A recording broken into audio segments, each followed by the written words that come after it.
आज हम निरोग जीवन कैसे जिया जाए इस बारे में थोड़ी सी चर्चा करेंगे और बिना औषधियों के निरोग रहना, यानी कि डॉक्टर जो है वो हमारे घर का रास्ता भूल जाए ऐसा निरोग रहना, मतलब औषधियों के बल पे नहीं, दवाइयों के बल पे नहीं।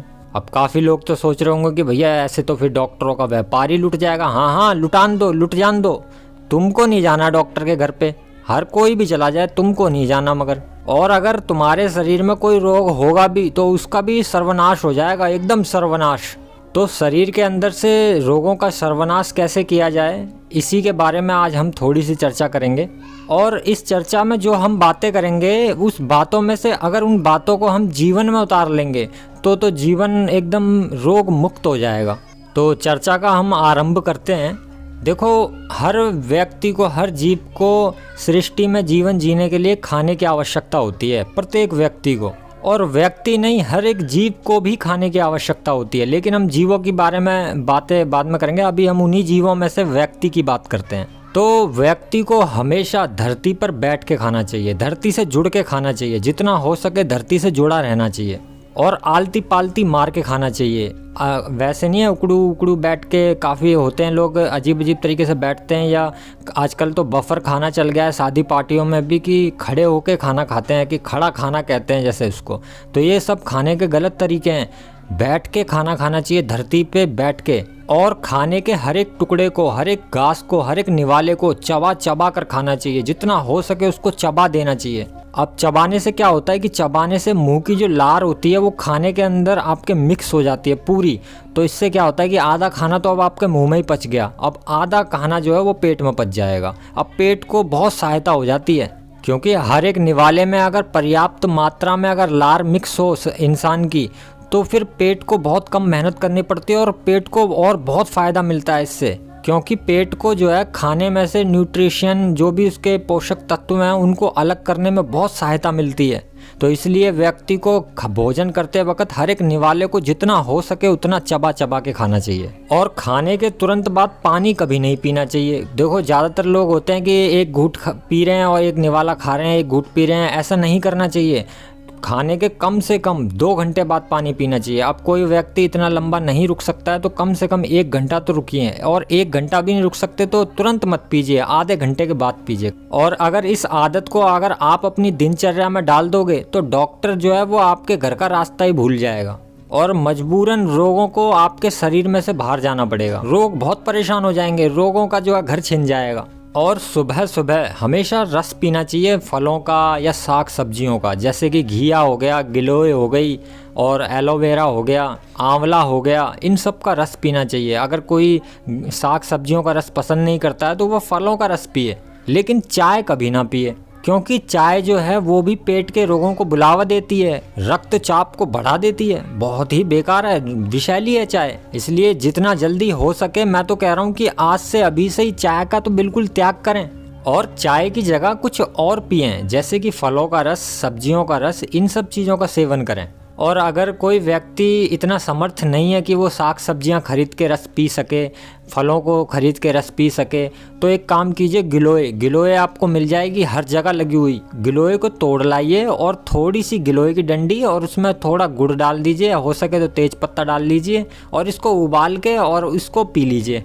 अगर नियमित रूप से अगर आपने अपनी दिनचर्या में इसको उतार दिया कि रोज़ सुबह गिलोय का सेवन, तो रोग आपके कभी झांक तक नहीं सकता। चाहे रोग कितने से भी पुराना क्यों ना हो, उसको भी जाना पड़ेगा आपको छोड़ के, क्योंकि गिलोय उसको रहने ही नहीं देगा। गिलोय उसकी नाक में दम कर देगा रोग की, और रोग को जाना ही पड़ेगा। तो सुबह के टाइम ये चाय का सेवन इस्तेमाल करना बंद कीजिए और चाय की जगह और कुछ का सेवन इस्तेमाल कीजिए। और दोपहर के खाने के समय अगर आपके पास में गाय भैंस कुछ है तो उसकी लस्सी का सेवन कीजिए। और अगर कोई व्यक्ति दूध पीता है तो उसको रात्रि में दूध पीना चाहिए, सोने के समय उसको दूध पी के सो जाना चाहिए सीधे। और व्यक्ति को नियमित आहार लेना चाहिए, ज़्यादा नहीं खाना चाहिए। दोपहर में तो खासकर कभी ज़्यादा खाना ही नहीं चाहिए। दोपहर में व्यक्ति को कभी भी भरपेट खाना नहीं खाना चाहिए। हमेशा पेट में आधा जगह खाली होनी चाहिए, आधी जगह पानी के लिए खाली होनी चाहिए।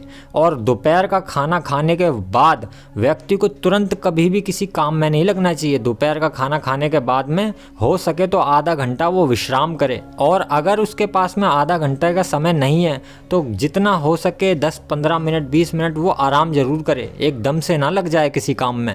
और जब वो रात का खाना खाए, रात का खाना खाने के बाद में कभी भी वो आराम ना करे, फिर तो वो डोला फिरी करे और चहल टहल करे।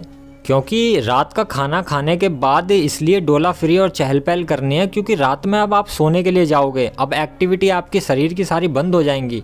तो खाना पचाने के लिए पहले आप एक्टिविटी कर लोगे तो खाने पच जाएगा, खाना नीचे पहुंच जाएगा।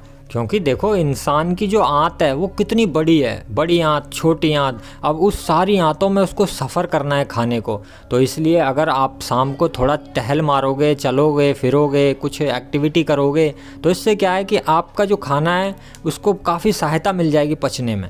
और ज़्यादातर लोग होते हैं कि पानी जो है एकदम से पी जाते हैं, पानी को एकदम से नहीं पीना चाहिए, पानी को घूंट घूंट भर के पीना चाहिए। जैसे अभी खाने के बारे में बताया था ना कि लार को इसमें मिक्स करना चाहिए, ऐसे ही पानी के अंदर भी लार को थोड़ा मिक्स करना चाहिए। लार को अब पानी के अंदर कैसे मिक्स करना चाहिए कि थोड़ा एक एक घूंट करके पानी पीना चाहिए। क्योंकि ऐसे पानी पीने से, घूंट घूंट भर पानी पीने से क्या होगा, जैसे घूंट घूंट भर बार बार में मतलब एक गिलास लिया उसको एक झटके में नहीं, घूंट घूंट भर के पीना है आपको। और ऐसा करने से क्या होता है कि तनाव से मुक्ति हो जाती है। तो ऐसे मानसिक तनाव से मुक्ति होती है। अनुलोम विलोम और करें और भी जल्दी मुक्ति हो जाती है मानसिक तनाव से।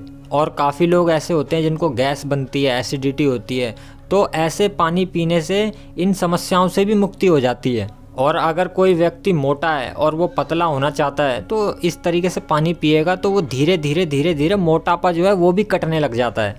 और इतना ही नहीं, अर्थराइटिस, हार्निया, अपेंडिक्स जैसी जो बीमारियां हैं, गंभीर बीमारियां, इनसे भी मुक्ति हो जाती है। और पानी पीने का जो सही तरीका है वो बैठकर ही पीना चाहिए पानी को। काफ़ी लोग ऐसे होते हैं कि खड़े खड़े ही पानी पीते हैं, तो खड़े होकर पानी पीने का सही तरीका नहीं है, उसे बैठ के ही पीना चाहिए, घूंट घूंट भर के। और काफ़ी लोग ऐसे होते हैं कि हाथ में अपने बोतल या कुछ पानी की एक चीज़ रखते ही हैं और हर मतलब पूरे दिन ही पानी पीते रहते हैं, घूंट घूंट घूंट घूंट घूंट घूंट। तो ये पानी पीने का सही तरीका नहीं है, क्योंकि इससे क्या है कि आपकी जो ये शरीर है ना, ये शरीर भी एक मशीन ही है, एक मशीन की तरह ही है। और किडनी जो है वो भी एक मशीन है, उसका एक यंत्र है, एक पुर्जा है। तो अभी किसी ने 100 ग्राम पानी पिया, अब वो 100 ग्राम पानी को किडनी ने पचाया कि फिर थोड़ी देर बाद फिर उसको काम दे दिया, फिर 100 ग्राम पानी दे दिया उसको। तो इस तरीके से किडनी का काम रुकता ही नहीं है, किडनी हमेशा काम ही करती रहती है। तो इसलिए व्यक्ति को एकदम से पानी नहीं पीना चाहिए, घूंट घूंट भर के बेशक पीना चाहिए। मगर आप कहने का मेरा मतलब समझना कि अगर आप 2 गिलास पानी पीते हो तो 2 मिनट के लिए बैठ जाइए, एक मिनट में एक गिलास पानी पी लीजिए, 2 मिनट में 2 गिलास आपके पानी ख़त्म हो गए। इस तरीके से पानी पीजिए।